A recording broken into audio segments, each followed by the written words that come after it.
Bonjour à tous, bienvenue pour cette nouvelle leçon d'histoire.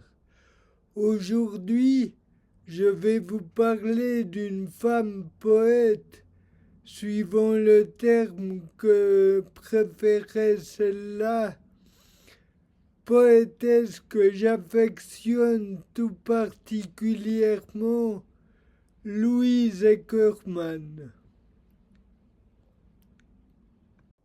Louise Victorine Choquet, née à Paris en 1813, qui deviendra plus tard Louise Eckermann, issue d'une famille catholique pratiquante, vit une enfance solitaire dans la campagne de Picardie, entité géographique et culturelle située au nord de la France, près de la frontière avec la Belgique.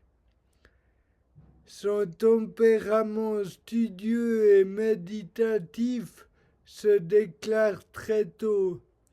Elle développe ses connaissances littéraires en fouillant dans la bibliothèque paternelle.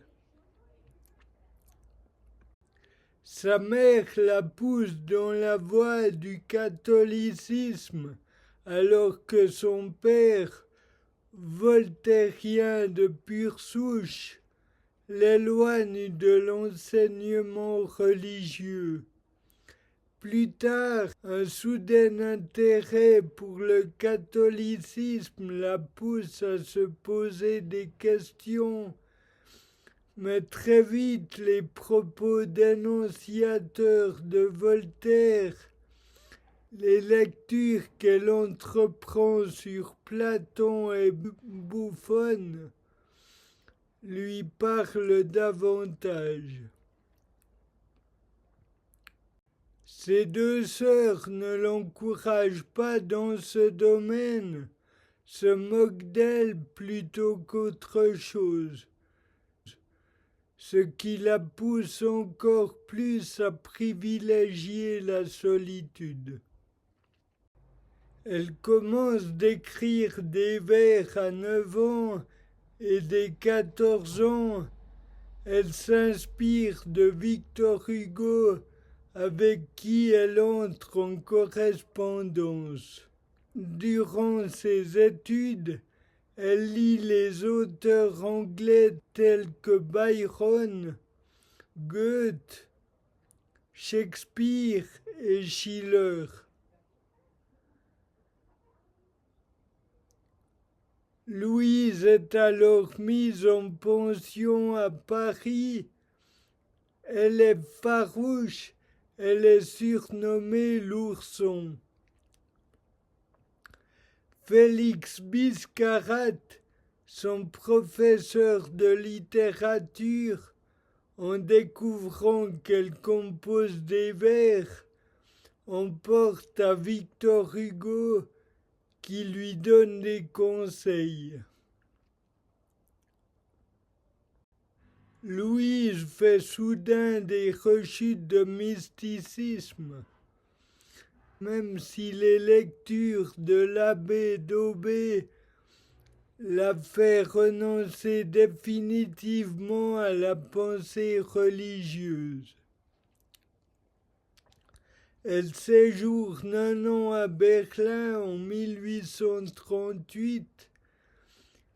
Cette ville deviendra la ville de ses rêves. Elle y reviendra 3 ans plus tard, où elle y rencontrera le linguiste Paul Eckermann, avec qui elle se marie. Pas de projet d'avoir des enfants à l'horizon.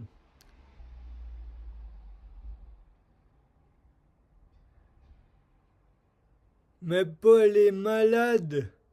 Après 2 ans de bonheur, la phtisie l'emporte à 34 ans en juillet 1846. Louise, alors très éprouvée, achète une ancienne propriété isolée à Nice. Elle devient main-d'œuvre dans le domaine agricole, y consacre plusieurs années avant de se remettre à la poésie. Après une existence en quête de vérité, elle s'éteint à Nice, 22 quai du Midi, le 2 août 1890. Voilà, j'espère que vous avez apprécié ce moment d'histoire. Je vous donne rendez-vous tout prochainement pour une nouvelle vidéo et abonnez-vous à ma chaîne ou likez-la, ça m'amènera du public. Merci et à bientôt.